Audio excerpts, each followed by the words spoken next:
Hello guys and welcome back to Trending Updates TV. So what do you think, who will win in a fight between Jean-Claude Van Damme and Steven Seagal?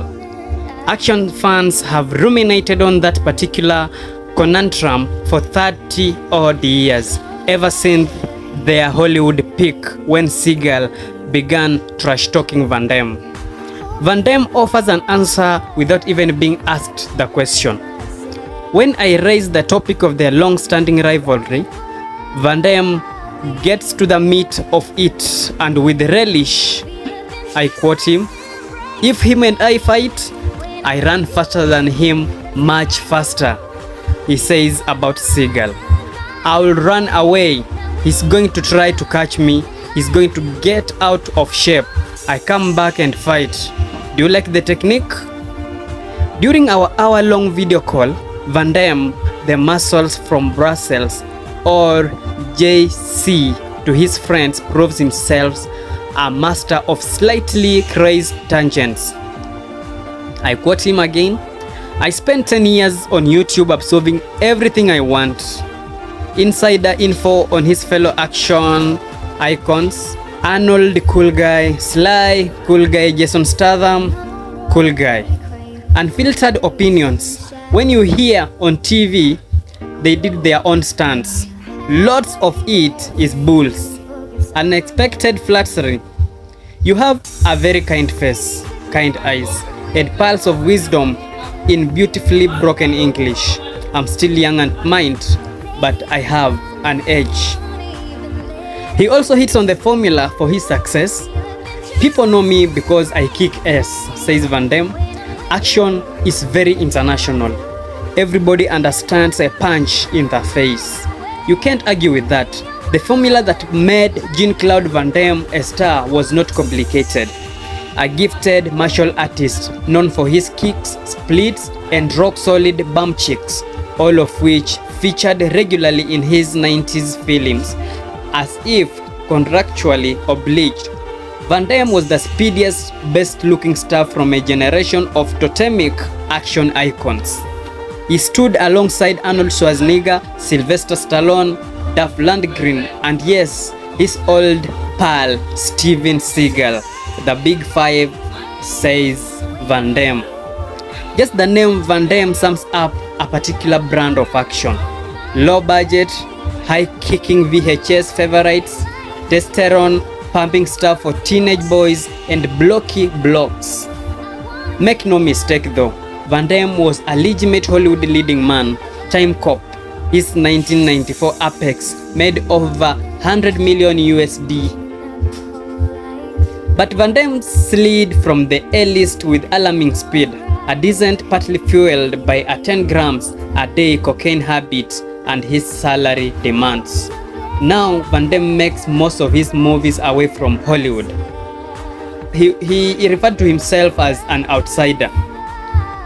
Grateful for his career, Van Damme thanks several times for being a fan of his films. "You must be joking, I think. I'm a man of 40 who grew up coveting the violent treasures of the local video shop. There's scarcely a man of my generation who isn't somehow enamored by Van Damme, whether it's for the nails-hard showdowns, the hardman hilarity, see him punching out a snake in Hard Target, or Hammy, heavily accented acting of the genre's bygone era. I start as a bad character," he says, before quickly correcting himself. "Not a bad character, I start as a martial arts sensation." That 5 years since Bloodsport, his breakout film, for which he earned just 25,000 USD, Jean-Claude Van Damme seems perfectly assured in his stardom. A man having immense fun with his own persona. He's also a far better actor than the rep of his old school hits will suggest. If you put me into a courses, I will do well," he says. Jean-Claude Van Damme, however, is not here to talk movies, not really. He's launching his own brand of Irish whiskey, Old Oak. Van Damme was searching to partner with a whiskey when a friend pointed him towards the new label. Van Damme is now co-owner of Old Oak and talks up the brand. If you want to learn Chinese, boxing or kung fu, you go to the China, he says. Karate, go to Japan. Savate, you go to France. If you want a whiskey, I want the original, the one from Ireland. Van Damme has lived in Hong Kong for the past 21 years, but when we talk, he's bundled up in a hipster scarf back in his native Belgium. As I hit him with questions about Bloodsport, he brings the conversation back to Old Oak whiskey. With a knowing smirk and waves the bottle at me from his end of the video call. He's thinking of making a TV show about launching Old Oak, and Van Damme knows how to promote a product. In 2011, he spoofed the muscles and mallet image in a series of mountaintop ads for Coors Light in 2013. He did his trademark splits between two Volvo lorries. When I did Volvo split, they sold so much, he says. 20% more in 1 year. Coors in England became one of the top US beers. Jean-Claude Van Damme, not very gifted physically as a child, but he trained in Shotokan, karate, kickboxing and ballet. He won a Mr. Belgium bodybuilding contest at 17 and opened his own very successful gym. At just 21, he left for Los Angeles to become a film star. I slept on the street, I stole my food, I did all types of crazy stuff to survive, he says. His first role was gay karate man in 1984's Monaco Forever. Have you seen it? He asked. I haven't. So sad. They paid me like, I don't know, 15 US or 20 USD a day for 1 day's shooting. Van Damme's big break came with the lead role in Bloodsport, about an underground martial arts tournament released on February 26, 1988. Bloodsport was a box office hit. It was an okay movie, says Van Damme, but Bloodsport was an influential part of the inspiration behind the Mortal Kombat video game and a popular movie among UFC fighters. If timings had been different, Van Damme might have pursued UFC cage fighting. What I regret is that UFC came a little too late, brother, he says.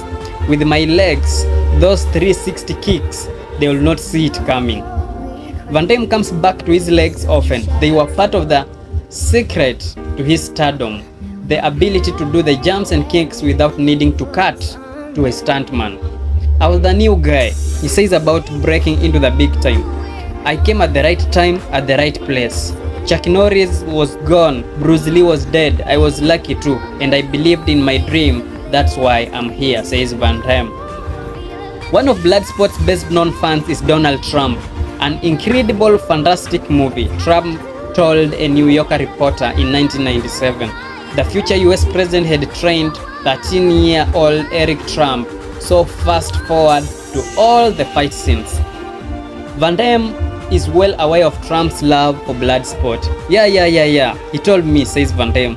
He likes Godfather for the story and Bloodsport for the fighting. And there is another notorious fan, also Kim Jong-un, the North Korean leader, says Van Damme. It's his favorite movie. The leader loves Bloodsport. Crazy. Back in 2016, Van Damme spoke in support of Trump's presidential campaign. Right now we need Donald Trump, he told TMZ. On a French TV show, however, Van Damme said he didn't think Trump would get into power because of families such as Rothschilds and Rockefellers. Conspiracy theories shorthand for the Illuminati. Is Van Damme still fan of Trump?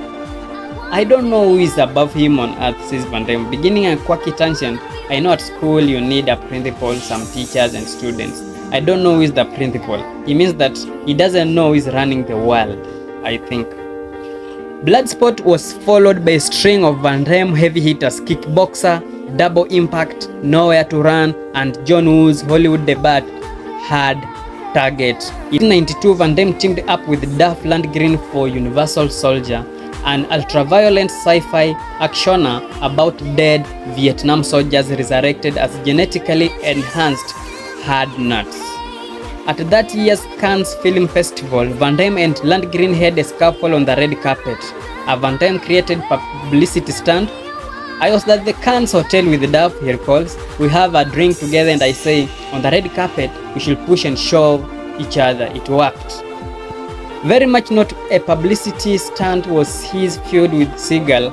It began in 1991 when SEAGAL doubted Van Damme's legitimate fighting credentials. Sylvester Stallone later told a story about a party he threw in 1997. Van Damme and SEAGAL came face to face and Van Damme offered SEAGAL outside for a fight. I waited for 2 hours but he never came. Van Damme later said, SEAGAL will claim that Van Damme was drunk, drooling, foaming at the mouth, and that he will fight Van Damme when he will be sobered up. But the way Stallone told it, the mighty Steve Seagal had bottled it.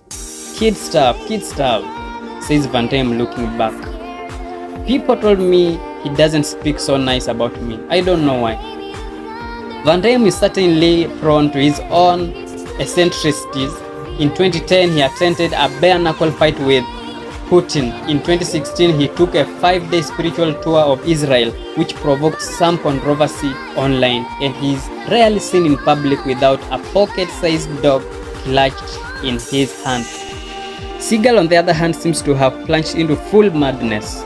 Not just the pal of Putin, but a full supporter of Russian citizen, a purveyor of bizarre claims and unwatchable films. Van Damme is diplomatic at first about Seagal. The first movie I saw of his, I said, this guy is going to make it. He's very charismatic. Van Damme then delivers a backhander for the kill. Even now, with his overweight years, he's got this Steven Seagal way of talking. Van Damme recalled that Peter Guba, the former head of Sony Pictures, wanted to promote a fight between them. They were having an idea to have a fight between me and Steven Seagal at the Mirage, the Las Vegas casino resort. He says, 20 million each. He didn't take the fight. It was a golden age of action cinema when the muscles were big and oily.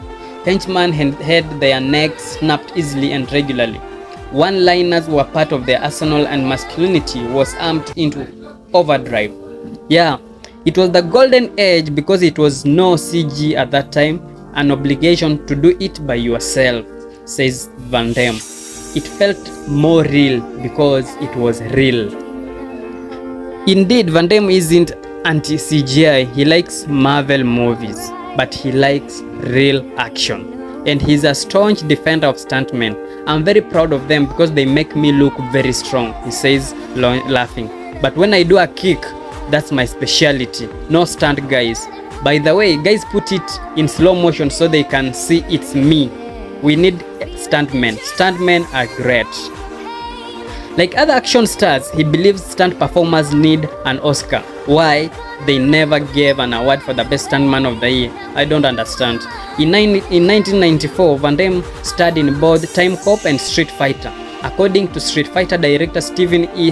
D'Souza, Van Damme's cocaine habit during the production was ravenous. Van Damme also had an affair with co-star Kyle Minogue. Sweet kiss, beautiful lovemaking, he later said. Street Fighter took a critical pounding, but it also made $100 million at the box office. By the late 1990s, Van Damme's breed of action star was largely muscled out by CGI-powered blockbusters and everyman-sized heroes, the likes of Reeves and Tom Cruise. Double Team, in which Van Damme starred alongside basketball bad boy Dennis Rodman, was a box office dud and began Van Damme's plummet from the A-list. He was also diagnosed as bipolar. In 2012, he admitted landing himself on the blacklist by asking for $20 million per movie, the same as Hollywood's then top earner Jim Carrey. Everything I was touching was making money, Van Damme said. Jim Carrey was being paid a fortune and I wanted to play with the system. Like an idiot, ridiculous. Now he offers another perspective, that he was unfulfilled at the Hollywood zenith. When I touched the ceiling, I became bored. He says, it was not really what I wanted to do. To be honest with you, I was always in the dojo. I loved to train. That's why the ups and downs. Then I left the Hollywood circle for Hong Kong. Even with his films going under the radar or straight to video, he was capable of pumping out something with the requisite wallop. See, he's better than there should be sequels to Universal Soldiers. Van Damme will be comeback happen in 2008 with JCVD, in which he plays a washed-up desperate, financially broke version of himself. Caught up in a post office robbery, Van Damme lampoons his own persona. In one scene, he says he lost out on a role to Steven Seagal because Seagal agreed to cut off his ponytail.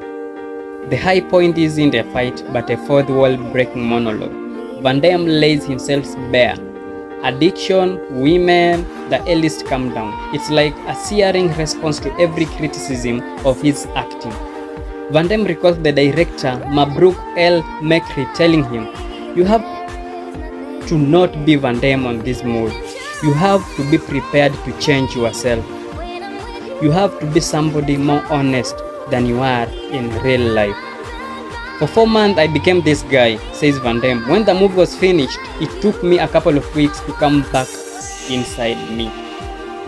The film should have been the start of a Van Damme renaissance, though he missed the promotional tour because of his dog's had a stroke. The film, though critically acclaimed, flopped. Van Damme has returned to Hollywood intermittently, voicing characters in Kung Fu Panda and Minions films, and played the baddie in 2012's Expendables 2, the imaginatively named Gene villain, which ends in a thunderous punch-up with Sly Stallone. "People have been driving Tesla on the screen," he says. "Beautiful, perfect CGI. And maybe some people want to go back to the stick shift for a while. Some people, you know what I'm saying as a metaphor? A stick shift." The latest installment, The Expendables 4, has just tanked at the box office. Van Damme doesn't know why. Perhaps because Van Damme isn't in it, I suggest. He was killed off in the second film, but Stallone teased that Van Damme might return at some point as Gene villain's twin, Cloud, a nod to Van Damme's twin roles in Double Impact. "Yeah, that's what Stallone told me," says Van Damme, laughing. "Well, there's always Expendables 5 or 25, he says. Van Damme has also missed out on a role in another mega franchises. They want me in Fast and Furious, he says, and what a bit of casting that will be, but Vin Diesel said, no, I don't want him." And to setting himself up in the 2016 Amazon series, Jean-Claude Van Damme Johnson, in which he plays another version of himself, this time as a secret agent. There are more jokes at his own expense. It's all very daft, but like GCVD, there is also a sense of melancholy about a fading career. Does that reflect reality? How did he handle coming down from the heights of Time Cop? "Don't be afraid to say it," he says, knowing what I really mean. Was it hard to take a failure after mainstream success? Yes, it was. He also describes the toll of his career. "I was like 30 years living in hotels. At one time, yeah, too much away from my family. I finish a movie and go to promote the next one. New one, next one. New one, next one. I became a hotel man. No more home. I made 100 movies in different countries, from Europe to Kazakhstan to China to Japan. I shot in Indonesia, Australia, Africa, South Africa, East Africa, West Africa. I became distant. When you travel a lot, you meet lots of people. Then the rich people, they want you next to them to take some pictures. They are giving you all sorts of promises, so you become more aware, not more smart. You start to lose a kind of trust. This business, the movie business, is not an easy one. He doesn't address his former addictions directly, but he alludes to kicking out any negative influences. I like to surround myself with good people, he says. It would be remiss to not ask Jean-Claude Van Damme the question that action movie fans have been asking for 35 years. What is favorite Van Damme film? He points to a 2018 Belgian film, The Bouncer. He plays a strip club bouncer who's dragged into the criminal underworld.